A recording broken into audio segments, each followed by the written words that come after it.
Hi, നമ്മಳಿವತ್ತು ಒಂದು testicular injection ವಿಡಿಯೋವನ್ನು ನೋಡ್ತಾ ಇದೆ. ಸೊ ಈ ಪೇಷಂಟ್ ಹಿಸ್ಟ್ರಿ ನೋಡುವಾಗ ಇವ್ರದ್ದು ಏಜ್ 42. ಇವರು ಇಲ್ಲಿ ಬಂದದ್ದು ಅವ್ರ ಮ್ಯಾರೇಜ್ ಆಯ್ತು 9 ವರ್ಷ ಆಯ್ತು. ಸೊ ಈ 9 ವರ್ಷದಲ್ಲೂ ಅವ್ರಿಗೆ ಮಕ್ಕಳೇನು ಆಯ್ತಿಲ್ಲ. ಸೊ ಇದಕ್ಕೋಸ್ಕರ ಅವ್ರು ತುಂಬ ಟ್ರೀಟ್ಮೆಂಟ್ ಮಾಡಿದ್ದಾರೆ. ಎಲ್ಲ ಅವ್ರ ಮೇನ್ ಇಶ್ಯೂ ಏನಂತ ನೋಡಿದ್ರೆ ಅಂದರೆ ಅವ್ರ ಸೆವೆನ್ಲ ಸ್ಪರ್ಮ್ ಕೌಂಟ್ ಭಾಳ ತುಂಬ ಕಡಿಮೆ ಇದೆ. ಜಸ್ಟ್ 1 or 2 ಮೊಟೈಲ್ ಸ್ಪರ್ಮ್ಸ್ ಇದೆ. ಇದು ನಾವು ಕ್ರಿಪ್ಟೋಸಿಸ್ ಸ್ಪರ್ಮ್ ಏನೋ ಹೇಳೋದು. ಸೊ ಫಸ್ಟ್ ನಾವು ಇಲ್ಲಿ ಬಂದಾದ್ಮೇಲೆ ಇದಕ್ಕೋಸ್ಕರ ಈ ಥರ ಕಡಿಮೆ ಇದೆ ಅಂತ ನಾವು ಟೆಸ್ಟ್ ಮಾಡಿರೋದ್ರಲ್ಲಿ ನಮ್ಗೆ ಗೊತ್ತಾಗಿರೋದು ಅವ್ರ ಹಾರ್ಮೋನ್ಸ್ ತುಂಬ ಹೈ ಇದೆ. ಇದರಿಂದ ಮೀನಿಂಗ್ ಅವ್ರ ಟೆಸ್ಟಿಕ್ಯುಲರ್ ಫಂಕ್ಷನ್ ತುಂಬ ಕಡಿಮೆ ಇದೆ.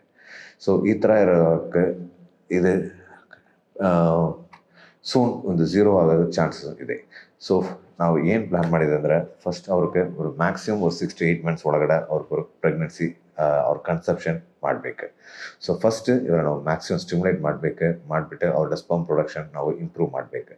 ಸೊ ಅದಕ್ಕೋಸ್ಕರ ಇವತ್ತು ಈ ಟೆಸ್ಟಿಕ್ಯುಲರ್ ಇಂಜೆಕ್ಷನ್ ಕೊಡ್ತಾ ಇದೆ. ಸೊ ಇದರಲ್ಲಿ ಯಾವ ಥರ ರಿಸಲ್ಟ್ ಬರ್ತೋ ಆ ಥರ ನಾವು ಪ್ಲ್ಯಾನ್ ಮಾಡಿದೆ. ಸೊ ಅವ್ರು ಚೆನ್ನಾಗಿ ಒಂದು ರಿಸಲ್ಟ್ ಬಂದರೆ ಅಂದರೆ ಒಂದು IUI ಮಾಡಿ ಅವ್ರಿಗೆ ಮಕ್ಕಳಾಗ್ಬೋದು.